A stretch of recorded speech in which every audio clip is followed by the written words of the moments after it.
Every year we hear the same rumors, right? Capcom is making Outbreak.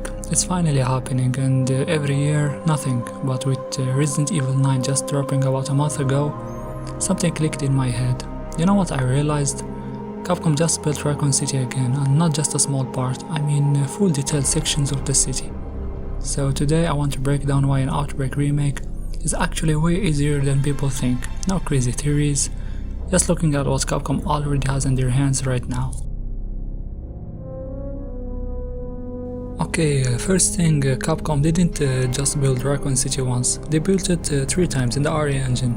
From RE2 Remake, they built the RPG from the ground up. The main hall, the west office, the library, and the stars office. It's all there with a lot of detail. They also built the sewers and the underground lab, under the city. Those are 2 of the main locations in the Outbreak scenarios. From RE2 Remake, they gave us the city streets, the subway, the power plant, and the hospital. They also built GC Bar, which is literally the starting point of Outbreak first scenario, and the sewers got expanded. The clock tower was there, even if it was cut from the final game, they still have the assets somewhere. From RE9, it gives us even more of Raccoon City. We get fully detailed sections of the city streets, buildings, and the underground areas.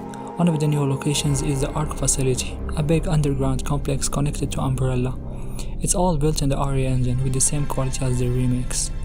So think about what Capcom has sitting on their computers right now. From RE2 we got RPD, sewers, underground lab, and parking garage. From RE3 we got city streets, subway, hospital, GC bars, and construction site, even the clock tower. From RE9 we got more city environments, the Ark Facility, and other detailed Raccoon City locations. Now let's look at the original Outbreak scenarios. Outbreak GC Bar. GC Bar is in RE3, the city streets around it in RE3 and RE9, below freezing point. The train station. RE3 has the subway station, which could easily be modified. The Hive. The university, not directly built yet, but the underground lab sections are covered by RE2 and RE9. Hellfire, the hotel, we got it from RE9. Decisions, the zoo and the subway. Subway is in RE3, zoo will be new, but that's just one level. Flashback, the hospital, fully in RE3. Underbelly, the sewers, fully in RE2. End of the road, the military lab. RE2 lab and the RE9 Ark Facility cover this. So out of 8 main scenarios, Capcom already has 6 or 7 fully built in the RE engine, just from RE2 and RE3. RE9 added even more city streets, more underground areas, and the Ark Facility. That's not even 70%, that's more like 85 to 90% of the assets already done. They don't need to rebuild Raccoon City from scratch, they just need to take the pieces they already have, arrange them like a puzzle, and add the Outbreak characters and the online systems.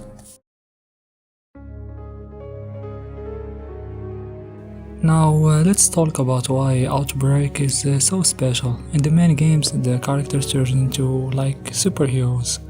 Chris punches boulders, Leon does backflips over lasers. Even in RE9, Leon is taking on tyrants and saving the day. I love those games, but sometimes I miss the real horror, the feeling of being weak and scared. Outbreak is different because the characters are normal people. Kevin is a cop who failed his STARS test. Cindy is a waitress who just wants to help people. Mark is a security guard with a big heart.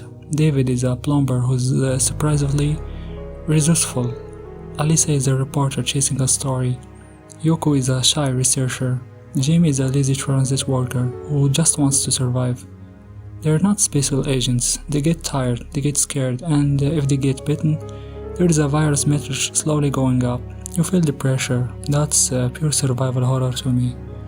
And it gives us a deeper look at Raccoon City. We got to see the first hours of the Outbreak, the panic in the streets before everything goes quiet, the moments where people are still trying to be normal, even as everything falls apart. I remember the first time I played Outbreak, it was back in 2020. On an old PS2 I found, I had heard about the game for years and I finally got a copy.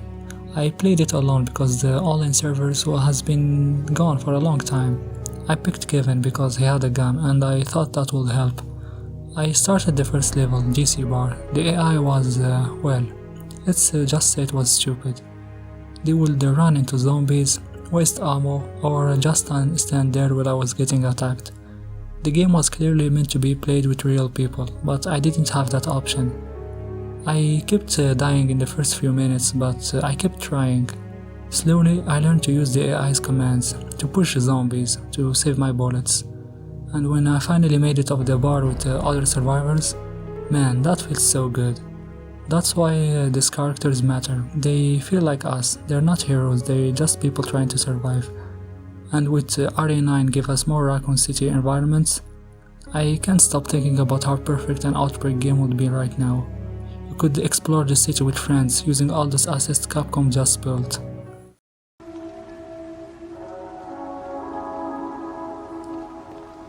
Now here is something that makes Alyssa even more important. In RE9 we found out she's the mother of the new protagonist, Grace Ashcroft. Alyssa survived Raccoon City in 1998, but she was murdered in 2018 at the Renwood Hotel while investigating something she shouldn't have touched. 8 years later, Grace, now an FBI agent, returns to the same hotel to find out what happened to her mom. For more than audiences play in RE9, Grace is their entry point into the story, but if you want to understand who Alyssa was, you should play Outbreak, but let's be honest, most players today can't easily play a PS2 game. That's why an Outbreak Remake matters so much. It wouldn't just be a nostalgia trip, it would give a whole new generations of players the chance to know Alyssa Ashcroft, to experience her story, and to understand why Grace is carrying her mother's legacy into RE9. And if Capcom wants to connect things even more, they could add little details in the remake, maybe a picture of a young Grace, or a not Alyssa word to her daughter, that tie back to RE9's events. That would be a beautiful way to link these games together. Capcom has been trying to make a multiplayer Resident Evil for a while now. We saw Resident Evil Resistance, we saw RE-verse, and honestly they didn't really work. Why? Because fans don't want a weird deathmatch game. We don't want to play as jail fighting enemies controlled by another player. That's not what we love about Resident Evil. We just want to survive together. Back when Outbreak first came out on PS2, it was ahead of its time. The idea was brilliant. Co-op survival horror where you and your friends work together to escape Raccoon City, but it came out at the wrong time. Playing online in 2003 was hard. You needed a special network adapter, a long cable, and the internet was slow. The official servers were locked up pretty quickly, but most people just played solo with bots, and that wasn't how the game was meant to be experienced. But today, everyone plays online. Now I know there is a fun project out there that lets people play the original Outbreak online again, and I really appreciate the effort they put into keeping the game alive. It's awesome that fans can still experience it the way it was meant to be played. But a proper remake with modern controls and the RE engine would be something else. It would hit for us fans and it would hit for Capcom too. Imagine walking through the streets of Raccoon City with 3 friends, streets that Capcom just built in RE9. You're whispering into your mic so the lickers don't hear you. Your friend gets beaten. Now you have to run to find medicine before their virus meter hits 100%. Another friend finds a shotgun but only has 3 shells. You find the key but it's for a door on the other side of the map. You have to decide, split up or stay together. And at the end, you have to call a helicopter or find a truck and drive out.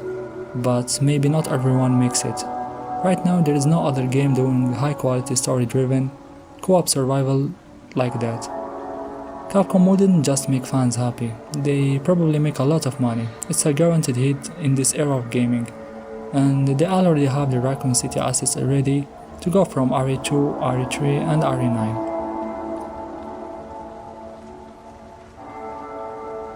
So yeah, that's what's been on my mind. Capcom already has the RE engine, They have the maps and the monsters from RE2, RE3 and now RE9. They have fans who have been asking for this for years. And online gaming is finally ready for a real co-op survival horror experience. The pieces are all there. They just need to put them together. All we can do is we hope Capcom see it as the same way we want it. But what do you guys think? Do you think we'll ever get an Outbreak remake? Or maybe a new Outbreak game set in the Raccoon city we saw in RE9? Until next time, stay safe and keep surviving.